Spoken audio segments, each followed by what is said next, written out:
Now deep thoughts.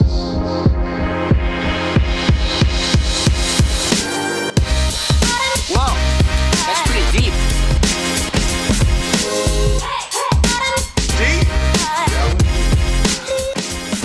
Hey, this is Deep Thoughts, a podcast exploring aspects of the Christian faith a little more deeply, and I'm your host, Matt Shantz. What should we do with our genuine questions and faith doubts? It can seem like the only options are either to bury them and pretend they don't exist, or to ask them all without any thought about how to do that well. Well, my guest is Brenna Blain.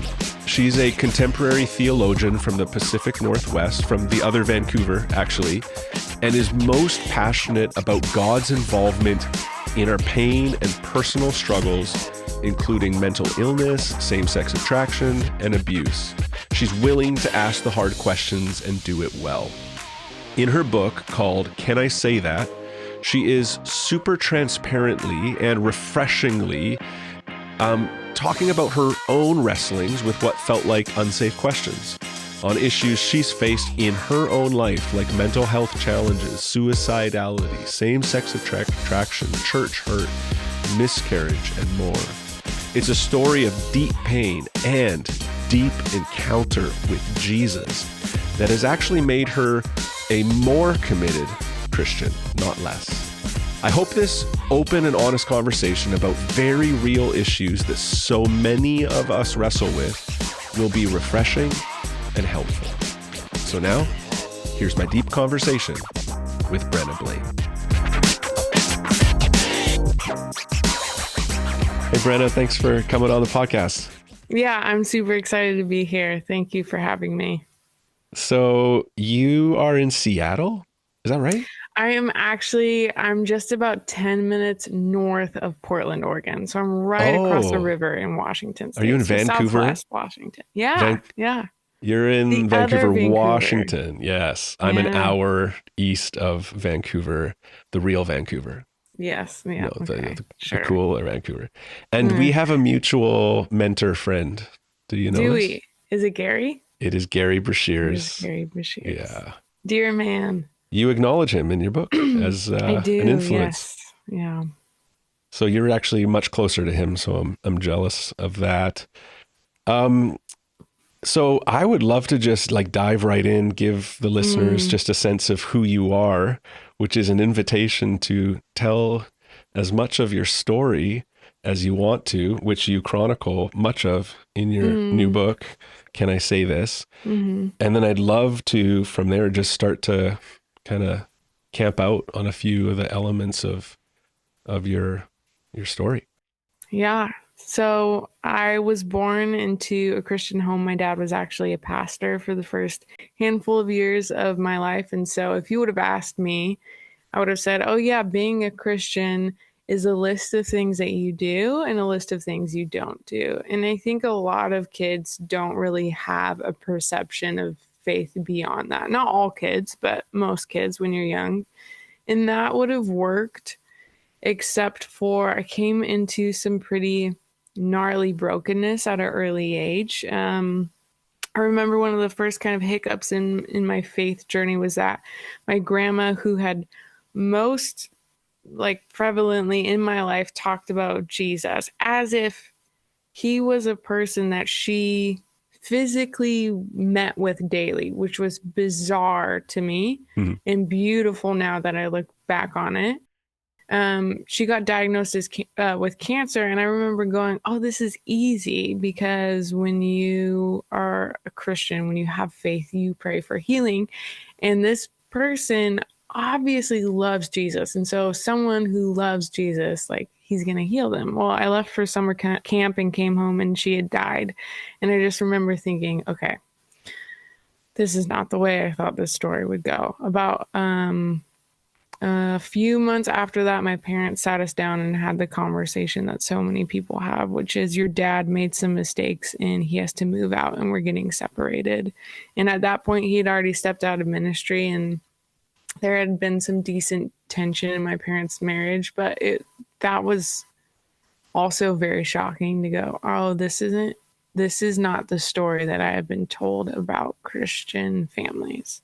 And then a month after my dad moved out, I ended up being molested by a stranger in youth sports. And so in the course of just a handful of months, I went, okay, I've been told that God is safe and loves me and cares for me and sees me and protects me. And yet none of that has happened because my parents' marriage is falling apart. And all these authority figures in my life who are supposed to be there aren't there, or they're abusing me, and God's not healing. And so this VeggieTales version of God is not good. And I was 10 and I didn't have the language to express it, but I knew I'm not bought into this. So fast forward a few years, I had not disclosed my abuse. I had no idea how. I really just I had no idea how to disclose my abuse. So it wasn't disclosed. So I wasn't getting therapy or help for it. So trauma without any help is horrific in itself. But also before the trauma was there, there were inklings of same-sex attraction. But it wasn't until I was 14 that I realized, oh, I'm gay. Like, that's what this is. I have the language for this now. And that is definitely not compatible with my family's faith. I was also dealing with some significant mental health issues. Much later in life, I'd be diagnosed as bipolar, but at that time I was diagnosed with major depressive disorder, started SSRIs, and went through about 6 throughout high school, and was just on Sorry, what is that? SSRIs? I have no idea what it stands for, Okay. but it's Okay, me neither. it's the class of medication that they use for people with depression and anxiety. Okay. And so yeah, just going through those, and I kind of decided I'm not going to come out now because that feels too turbulent. But once I graduate from high school, I'm going to move away. I'm going to go to a secular school, probably going to play basketball. And then that didn't happen. But I'll come out, I'll leave the faith, had all those plans. But in the midst of that, my parents, who ended up staying married, said, hey, we don't care where you go to church, but we just want you to be in church. And I'd found this youth group that I just really identified with.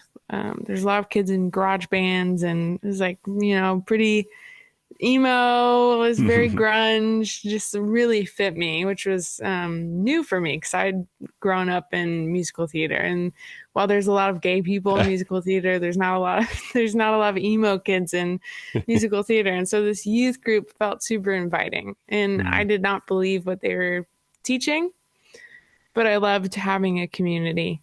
And so I was going there. And at the same time, I had this blog called, it was Tumblr. And on it, I thought it was like somewhat covert about being gay. But now that my frontal lobe is fully developed, I can look back and go like, no, it was so obvious that you were gay if someone saw your Tumblr. And someone did see it. Someone from my church who worked with the youth group found it and sent it all to my small group leader, who was 18. She didn't really know what to do, and she was also just trying her best. And so she's like, Brenna, I have no idea what to do about this. So I told John, who was my youth pastor at the time. And when she said that, rightly so, because of statistics at the time for LGBTQ youth, that's like a death sentence. When gay teens rub up against a non-affirming theology and haven't found a place where they land in terms of their theology, it's pretty damning to their mental health. And so I thought, man, this is like, I'm going to be outed to my parents. I didn't think my parents would ever kick me out, but I did know, I was like, this is, I've lived in tension with my parents the last, however many years of my life. There's no way that this is going to help make it any better. And I thought I'd be asked to leave the church. But I recognized that it was this decent sized youth group and I thought I could go and hide. And so I tried it one night. I dressed super normal and I'm pretty tall. So I kind of hunched over and it didn't work. John saw me and he said, "Hey, can we talk later?" And I just remember the rest of the night, my ears kind of ringing, thinking like, this is it. And John said, "Hey, let's go sit over here." And we sat down and he looked at me and he said, "Brenna, I just want you to know that a lot of Christians wrestle with same-sex attraction, and I'm really glad you're here." And that was it. And he got up and left. And I remember thinking about how odd that was because he didn't pacify my struggles. Like he didn't say like, "Oh, don't worry, like we actually believe the Bible's affirming," but he also didn't say you need to leave or you need to tell your parents. So it was like this very Mhm. odd invitation that I couldn't quite figure out. It was kind of bothering me. And like now I can look back and go, oh, he was being the embodiment of Christ to me in that moment. Mhm. So I was safe. I was safe to keep going to youth group and wrestling. And because of that invitation, I eventually ended up hearing a sermon. I had always thought that because my attractions existed, I was damned to hell. That was it. I had prayed to be made straight to this God I wasn't even sure existed.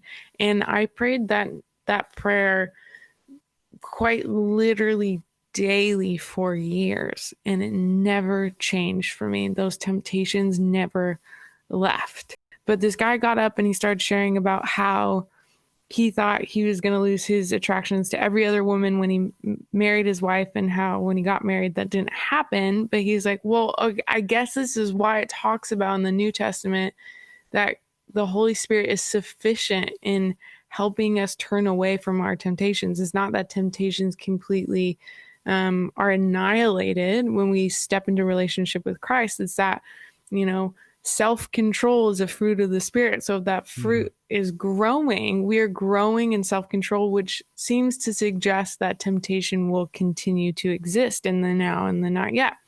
And I had never heard that nuance before. I just always thought because I was attracted to the same sex that I was damned. And now all of a sudden I had the option that if I were to ever follow Jesus, which I still wasn't sure I would, that I actually could without being made straight. It was just about surrendering my future sexuality. It wasn't about being made straight. And that was really interesting to me. And that Mhm. sermon lived in my head for years after that. But I still wasn't convinced. However, I hated school. I hated school so much and I was not good at it. And I thought I was going to go and get a degree in communications. And all of a sudden, the only schools that I qualified for with my GPA were Bible schools. And I was like, that's not going to happen. That's But I great. really wanted to travel the world. And I wanted to be honest, I wanted to smoke weed and I wanted to surf and I wanted to date hot girls. And I was like, you can do all those things in Hawaii. So how do I get there? Because Yeah. it's really expensive. But my mom had told me about Youth with a Mission, YWAM, Why wham? and I applied to school in England and I got accepted. And then their program fell through because they didn't have enough students, and they transferred my stuff to Hawaii, and I got accepted again. Surfing's way In better in Hawaii than England, I think. yeah, maybe. Yeah. So that's I positive. like end up there, and I'm like, man, what did I get myself into? Like, why did I think this would be a good idea? But also kind of like it's only 6 months. Like you can fake your way through this. You know the Right. Christian youth group language.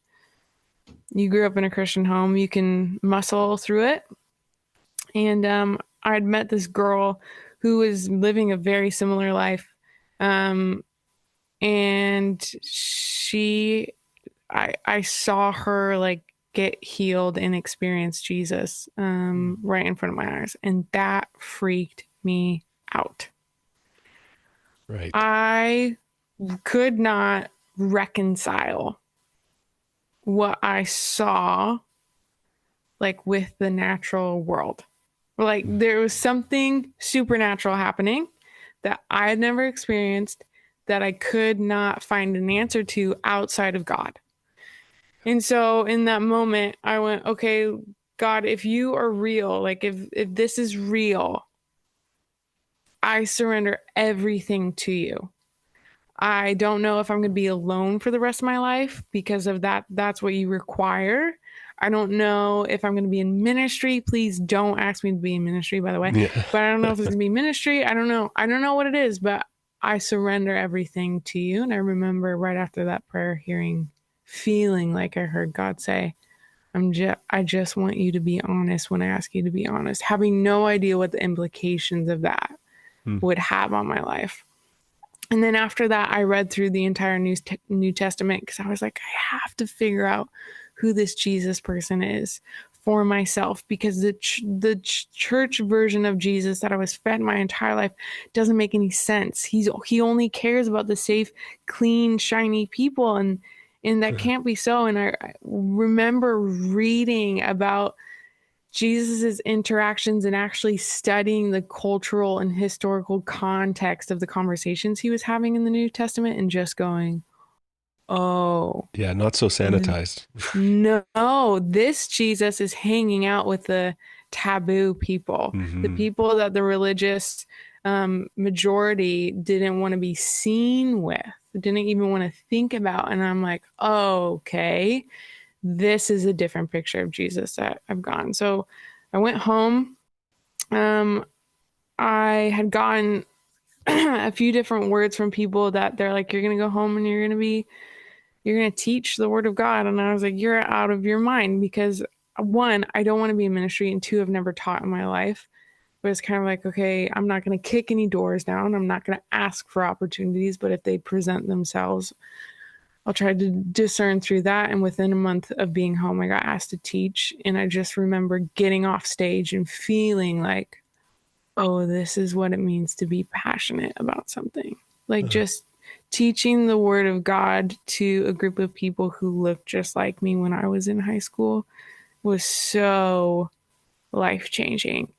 And so I felt this conviction that I needed to know what I was doing, which, is kind of important. So I ended up going back to school to finally get my degree in theology and biblical studies. And during all of that, my mental health had been super good, and I thought I was healed. I was like, man, this is awesome. Whenever I shared my testimony, it was always past tense struggles, but I started school and I was working as an interim youth pastor, and I was leading small groups, and I had just gotten married, and I could not stop thinking about death. It was like this overwhelming, intrusive thought and anxiety that started disrupting my sleeping and my eating. I lost like 10 pounds and was sleeping an average of 2 hours a night for 6 months. Oh, wow. And was just tortured, and decided, I was praying to be healed, and it just never came, and decided it would be better to be with Jesus than to continue to wait and torture. And so I made a plan, and I remember going to leave my office early, and a woman came into my office and looked at me and said, do I need to take you to the hospital? And she had been driving that day and felt like the Lord told her to pull over and pray for me. And while she's praying for me, she felt like the Lord said, go get her. And while I was hospitalized in the psych ward at that time, I found out I was diagnosed with bipolar disorder, and that felt like a whole other death sentence in a way, because I'd always heard about pastors who express struggling with anxiety or depression, but never bipolar disorder. And the bipolar disorder I was fed was the kind of Hollywood version of real manic, which is real. Mania is real, but just like this out of control, like all hope I had about being in the Christian world as a leader, like just went out the door. And then it was like, could I even be a mom? Like, would I even be stable enough to stay home with my kids? Like these fears just came out of the woodwork. And at the same time, I felt really compelled to finish school. So I stepped out of my youth pastor job and I continued going to school for theology. And it was in those conversations that I saw this kind of duality happening. It was like at church, we were having these really sterile, shallow conversations about God that reminded me of my upbringing.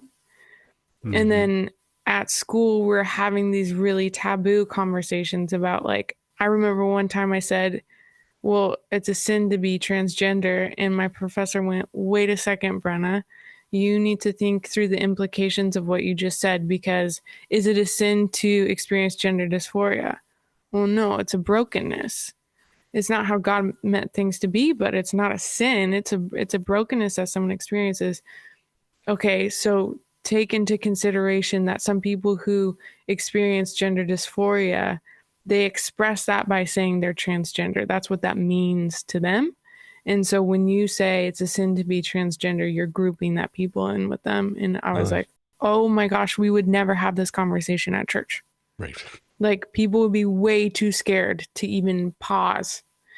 And just thinking like, oh my gosh, like I'm lacking the empathy of Christ because I'm not being discipled to have nuanced conversations about the reality of being a human. And I was just so bitter and over the church. And I remember like screaming at God, like, when are we going to have these conversations? When is the church going to love my friends who've already had abortions? When is the church going to actually have deep conversations about kids who are already dependent on weed? You can't just tell them not to smoke weed, because now it's not just against the law, like it's legal now. So we actually have to have thoughtful conversations about this. And I remember feeling like the Lord said, well, you have a voice, Brenna, so why don't you have these conversations? And my husband was super like, I'm not going to let you be disobedient to God. So he bought me the stuff to start like a cheap at-home podcast. And I started asking my friends to share their vulnerable stories about experiencing the Lord. And we called it, Can I Say That? And the premise was engaging culture as Christians in a post-Christian world, asking questions we normally don't ask in the church. Yeah. And it was just a aggressive gesture towards my proximity, my community that was right there. And within a year, we started charting in countries all over the world. And I remember going, oh, I think other people have these questions. I think other people are really curious about God. And at the same time, finished my degree in theology and was teaching and starting to share my own story about sexuality and mental health. And just remember kind of all these paths that felt like they were kind of going away from each other or like weren't involved with each other, all of a sudden came to this place where it was like, all of my writing, all of my teaching, all of my speaking, and all of my podcasting had to do kind of with the intersection of faith and suffering and contemporary theology, and going, oh, the Lord has made a home for me in this space of taboo conversations. And so it's something I would have never imagined God bringing to me. And a book, least of all, it was terrible. I think I got a D+ in English. Like this, my mom was like, sorry, what? You're writing a book? Like, just not anything that I could have ever imagined or planned for myself, but also I feel like, isn't that how God works sometimes? Yeah. Yeah. So Hey, your English that's is kind of my great. story. Your English Oh, is great in this thanks. book. You nailed That it. was my Yeah. editor. That was my Okay. editor. Yeah. Editor was working overtime. Yeah. Yes. No, it's incredible. Oh, it's great to hear. Just, I didn't know those threads about that. That was the name of the podcast, and it's the name of the Mm, book, and how that all came about. And I just really appreciate you sharing your story. You just touched on your own story, like you said, touches on so many hot button topics that mm, we deeply desire to have in the church. And I commend your own vulnerability of being willing to be the person to say, hey, I'll tell my story. And maybe that mm, helps us have some of these conversations. Um, you ask, I mean, the subtitle of the book is How Unsafe Questions Lead to the Real God. You ask throughout the book, you're telling your story and asking these hard, what we would conceive of as hard, difficult questions, and you get really vulnerable in the book. But asking hard questions and being vulnerable don't seem to be two ingredients that are all that common in the local church. You mm, kind of referred to it. Why is it? But why are they important? I mean, the Lord has used your story there, but why are they not always done well? Why are we not always mm, having these, like, why are we not asking hard questions or feel the safety to and mm, willingness to be like the real, this is really me, not my church front, but like mm, creating a culture that allows us to get vulnerable. Like, I believe the gospel the grace of God is big enough to handle our who we really are. So mm, what is it about church and the culture we've created that I got to keep the hard questions to myself? It's not safe to mm, ask them, or to be, I can't really be vulnerable here because this mhm, isn't as accepting as the grace of God is. Like, what do you mm. make of all that? I think there's still a lot of shame and guilt in church culture. And we can go through, I mean, we can go through the history of movements. And I think a lot about, specifically in America, the moral majority and what that has done in the church, and these ideas that it's like, what we have put our stake in the ground for as Christians is really gnarly. It's really, yeah. And I think one of the things that probably keeps people from, maybe leaders from, inviting these conversations into the church is that we feel a pressure to have the answers, right? And Mm, so when a pastor is going, oh, I'm here because the Lord has gifted me in shepherding people, but he has not made me an apologist, and so I feel ill equipped to have these difficult conversations. I think we forget that one of the central, like, callings and, like, workings of the church is vulnerable and real community. And when we remember that and place that back in, like, as one of the center points in what church means, it looks like being able to say to someone, I have no idea what the answer mhm, is to that mhm. question, but I would love nothing more than to walk with you through discovering what that is. Yeah. Because we're especially now with things like TikTok, we're like, okay, you got to have an answer. You got to be able to explain it in 2 minutes or less, or you're going to lose my attention, or I'm not going to trust you, or I'm going to think, you have the wrong answers.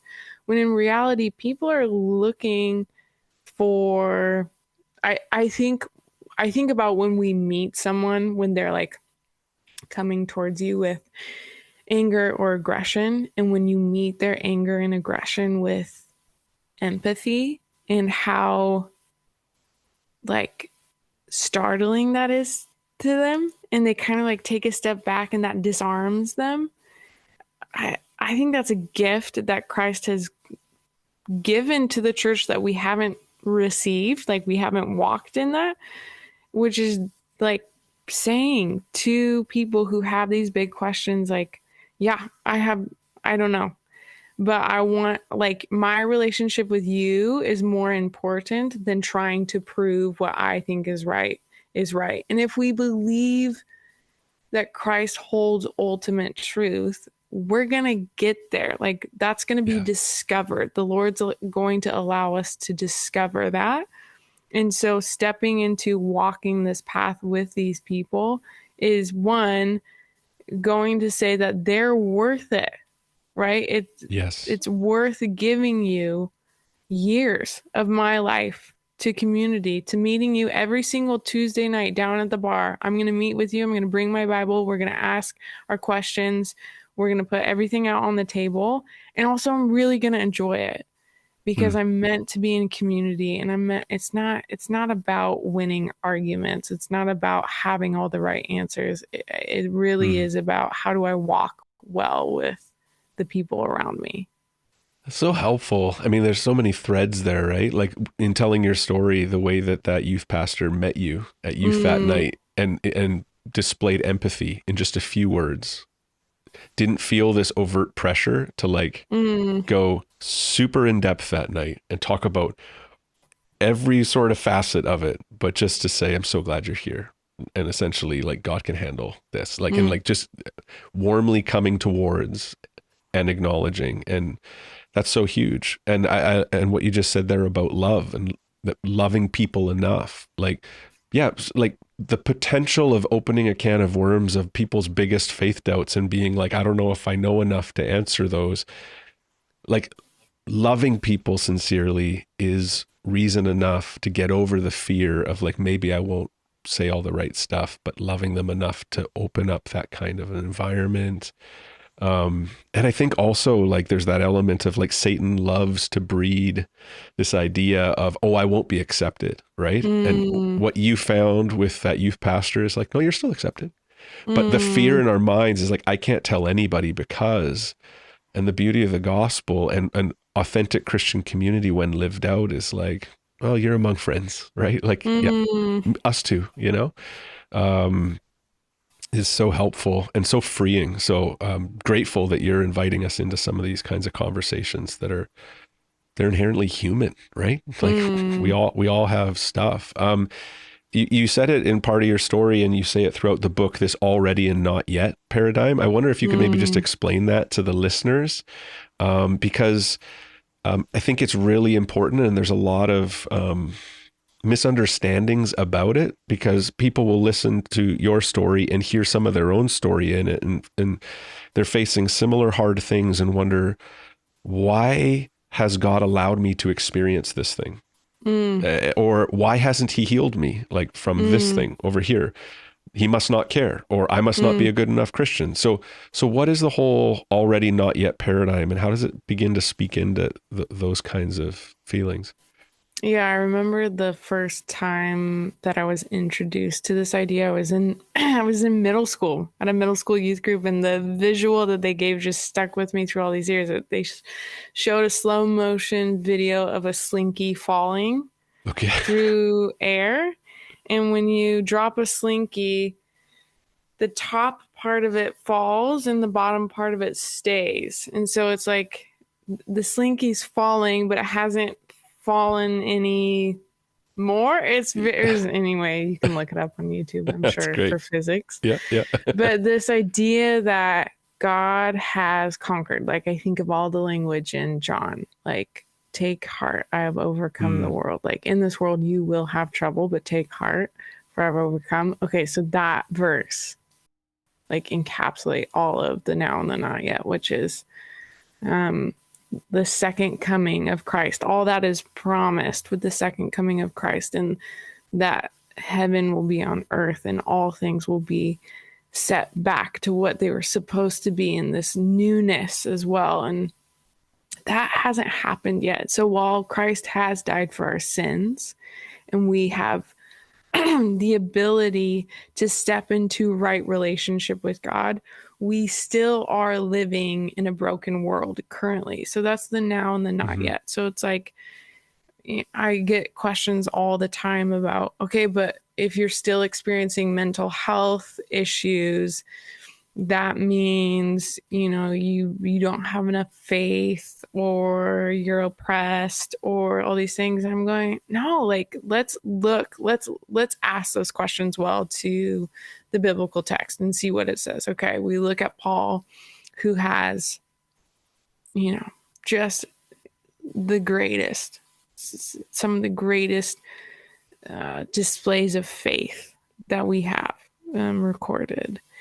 And yet, Paul says he has been given a thorn in his flesh, and he prayed 3 times for God to take it away.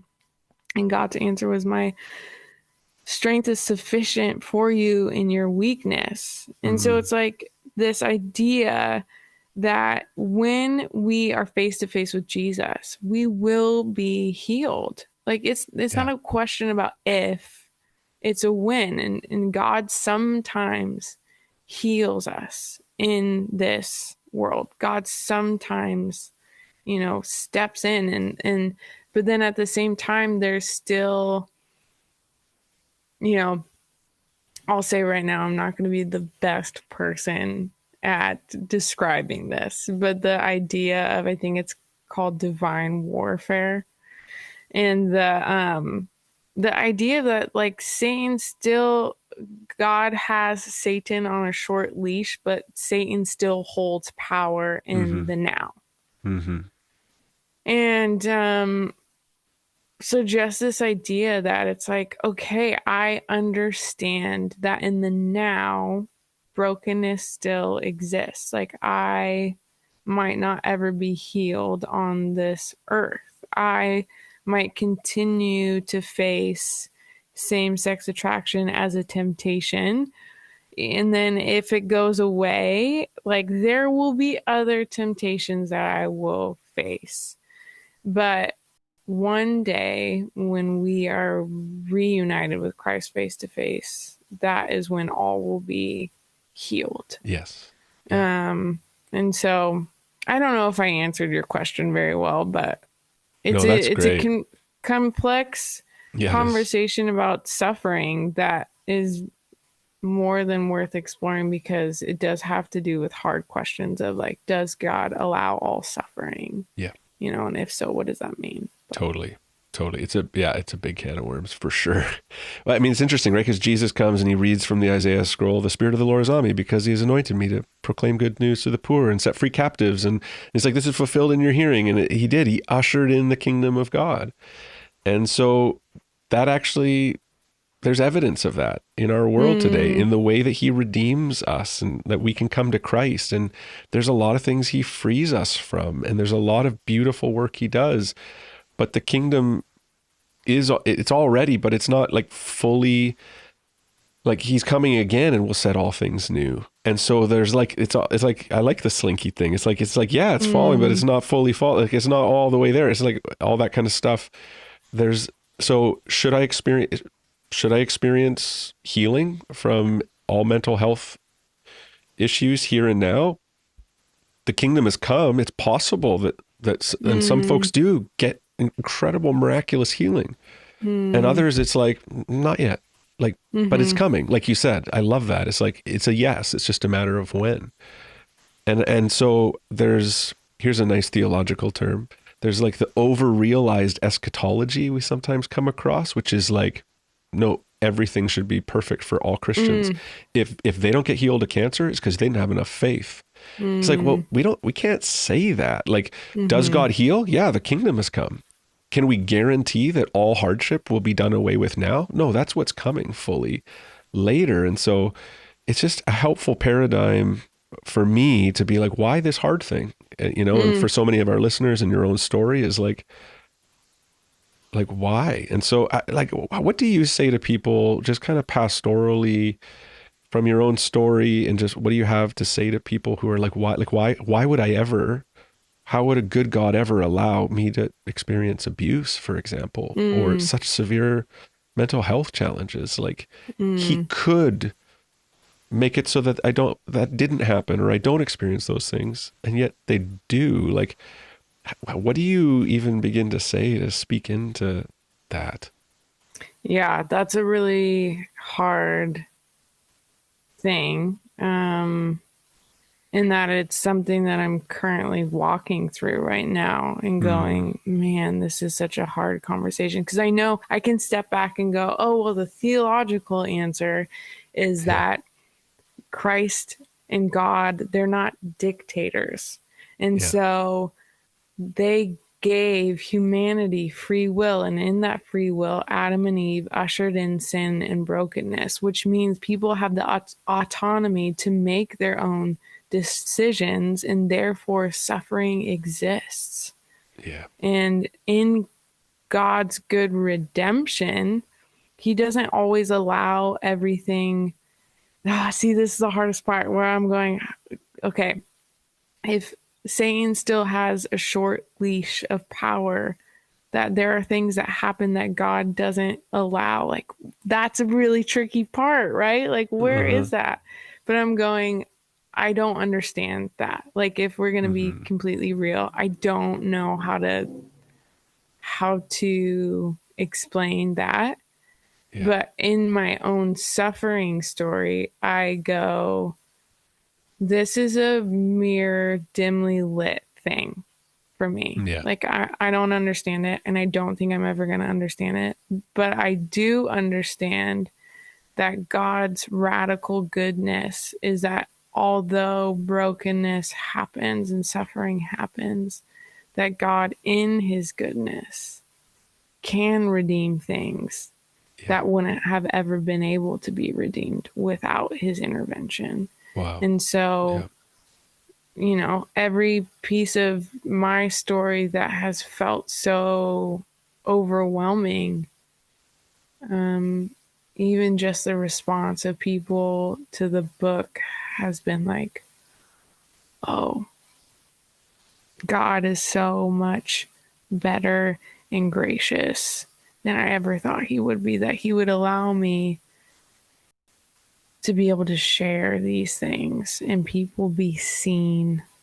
Felt like finally a Christian who also struggles in the same ways. Yeah. That's Yeah. not writing themselves out of the church or out of the story. I just think that's the part that I find hope in, but I still have to say I don't understand Yeah. the allowance of suffering, and I don't know that I ever will. Yeah.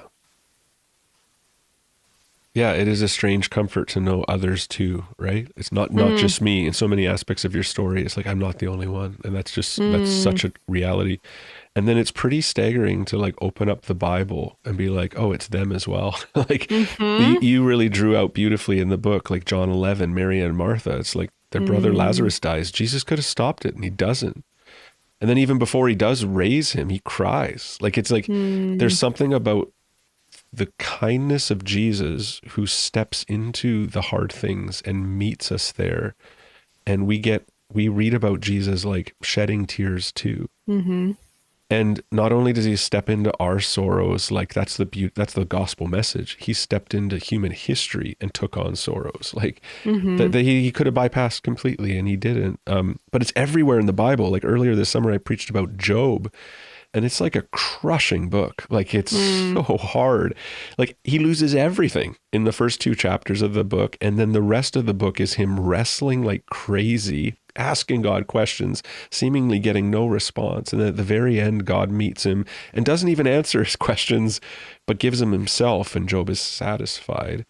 I came across recently like Daniel 3 with the dudes with the greatest names in the Bible, Shadrach, Meshach, and Abednego. And they're like going to be put into a fiery furnace, and they say, we know that our God can deliver us from it. And then they say, but even if he doesn't, like we won't worship this false idol.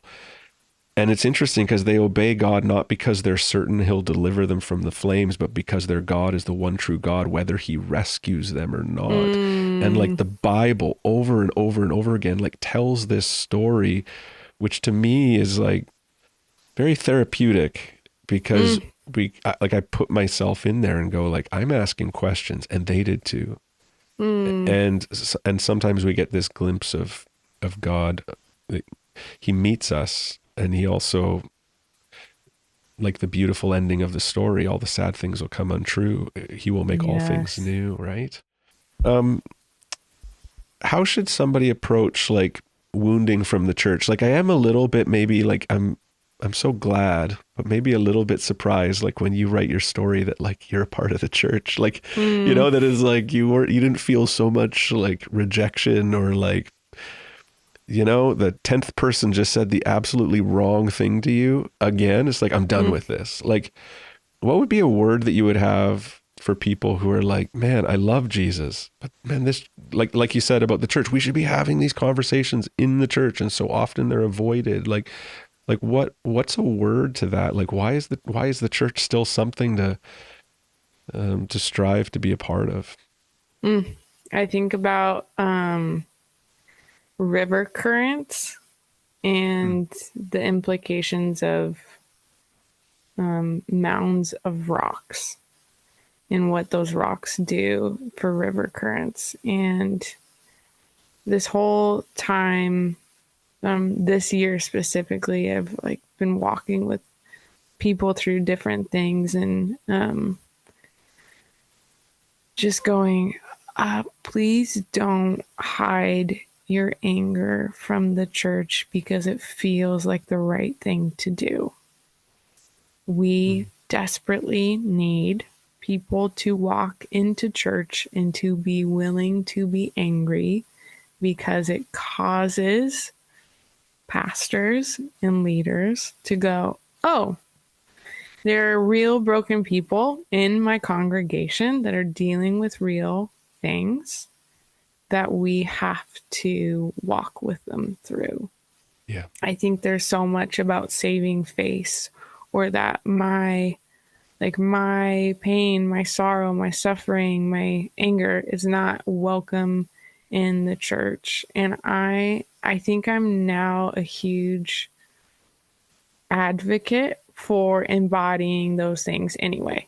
Like even if they're Mm. not like when you put a stake in the ground, when you drop a large boulder into a river current, it's going to shift the way that the river Mm. flows. That's good. You are made in the image of God. We are all made in the image of God. And when we remove ourselves from a church because we're going like, I was hurt and the pastor didn't apologize, where I'm like, okay, so then what does the Bible say? Bring two more people with you. Well, that seems like no, no, no. It says bring two more people. So bring two more people. They're still not listening. Guess what? You get to write a letter. You get to publish it publicly because it says and tell the church. Yeah. I Yeah. think there's a lot of people who are like, whoa, that's gossip or that's inappropriate. No, not if you walk through the right steps.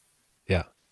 And calling accountability to the church, that's really, really important. And I think that's the other thing is like, okay, maybe that's a strong word to the church, and I'm fine saying that. And then my strong word to the person who has been hurt to the church is like, you can only be hurt so much and tell everyone around you besides the church for so long, right? Like that's not going to do anything. Yeah. So I think there has to be a decision, and I believe that's how the Lord is actually going to shift the church, is that through people going, I refuse to believe that this ends here, Mm-hmm. right? Like I refuse to believe that my wounding removes me from the church body, when it's like, especially when you think about the New Testament church, that it was really just neighborhood communities doing life together. Yeah. Now we're so program centric in the Western world, and even, in other places of the world, but we're like, you go to church on Sunday and you hear a sermon and then you leave. And like, that was not the New Testament church. Mm-hmm. In the New Testament church, when we read through the New Testament, they speak about conflict so often because they were living life together. Yeah. Right? Like it wasn't just someone you saw on Sundays. It's someone who you're like, hey, I'll see you tomorrow because you're my neighbor, or I buy Mm-hmm. grain from you, or like just like this actual like living embodiment of community. And I think when we think about, like, I think about your family. When you have conflict with your family, like, you are much more willing to go to therapy and have like meetings with mediators and work through things because it's your family. But when we're hurt by the church, like, the instant the hurt happens, we bolt. Or the church leaders try to cover it up because it's like, oh, they can't know I'm imperfect. Yeah. So I think it's a duality of people who've been hurt being willing to stay and stay loudly, the correct way, the biblical way, but that enables you to also speak out. And then for church leaders, for us to own the fact that we are sinful human beings and we mess up, and we mess up often. And those are the two things that I would say, like, we have to step into that. And I think that will shift the church dramatically. Yeah. Oh, that's so good. Yeah. I mean, there's so much there. I've been so helped by people who didn't just quietly get upset and leave, but who voiced it. It's helped shape and sharpen my ministry, my preaching, the way I lead, because people are telling me how they experience these things. And I want to be useful. I want to be effective. I don't want to hurt people. And we learn from that kind of communication, which is so, so helpful. There's so many people that, like you say, in our cultural climate, it's like, oh, you upset me, I'm out of here. And we didn't even know and would love to. I mean, the gospel typically is like it's a redemptive thing. So at least create the space, like the lines of communication, like you say, where that can maybe be rectified and we can be better for it, right? And maybe the thing that's bothering me, like the Lord needs to do a work on me about and so by having the conversation, maybe I find out, oh, I heard that wrong, or I see that differently. Maybe you're right. And we kind of sharpen each other. Like, we need each other. We're made for community. And I so resonate with you. Like, I find 1 Corinthians to be such a fascinating book because it's a church full of issues. And like, Paul starts it by being like, I praise God for you all the time. And he spends the rest of it being like, stop doing this and stop doing this. And what in the world is going on over here? And it's because it's made up of people. And like, so sometimes we like romanticize the New Testament church and we're like, oh, look at them. They were perfect. They sold everything and did it all. It's like, yeah, we have an account of that. We also in the Bible have an account of them not getting along well and him needing to like spank them and be like, come on, you guys. And it's like in the Bible, which is so fascinating. Brenna, I would love to just pick your brain for like so much longer, but I feel like you've touched on a number of great things. The book goes way more in depth. So I will stop it here and just say, thank you for your vulnerability. Thank you for the invitation you're giving us to wrestle and to ask hard questions. And you are helping us start more important conversations. And I'm confident that like Jesus can handle it. And I'm confident that the church can grow in this area and rally around each other and love and represent Jesus well. So I really admire your ministry, and thanks for having this conversation. Yeah, thank you so much for having me, Matt. I was really excited for today. So the Vancouvers have come together. Yeah, it's been so good. Awesome. Thanks, Brenna. Yeah.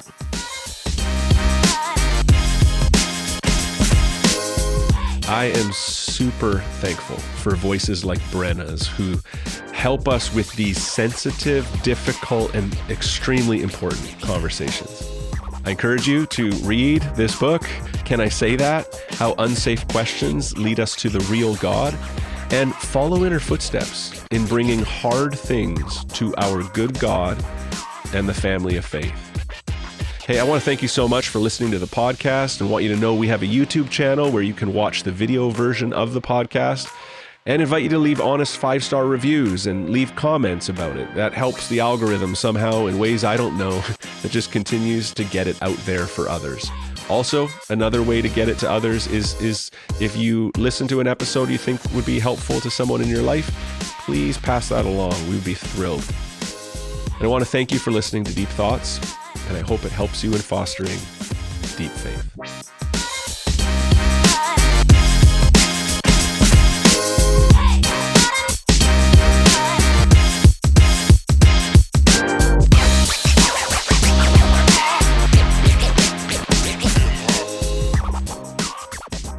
And the beauty of you doing it this way is it forces you to make your bed in the morning because Yeah. so it's a But win. not do It's a my win. laundry. I positioned myself so you can't see my laundry. Nice. So